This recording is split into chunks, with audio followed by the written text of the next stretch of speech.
সালাতে দোয়া কবুল হয়। সালাতে দোয়া কবুলের 3 জায়গা।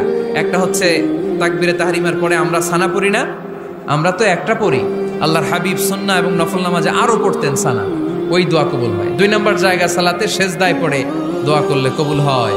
আকরাবু মা ইয়াকুনুল আবদু মির রাব্বিহি ওয়া হুয়া সাজিদ ফাকসিরু ফীহি দুআ। বান্দা যখন সেজদায় লুটিয়ে পড়ে বান্দা আল্লাহর সবচেয়ে কাছে চলে যায়। তা কিন্তু বিশ্বনবী বলে সেজদাটা তোমার রবের কুদরতি পায়ের উপরে পড়েছে। সেজদায় পড়ে দোয়া করেন। সালাম ফিরানোর আগে বিশ্বনবী দোয়া করতেন, লা ইউসাল্লিমান্না আহাদুকুম হাত্তা ইয়াতাআওয়াযা মিন আরবা'a।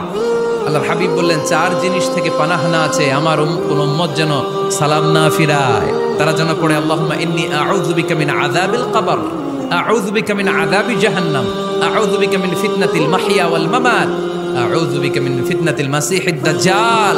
আল্লাহ কবরের আযাব থেকে বাঁচাও, আল্লাহ জাহান্নামের আগুন থেকে বাঁচাও, আল্লাহ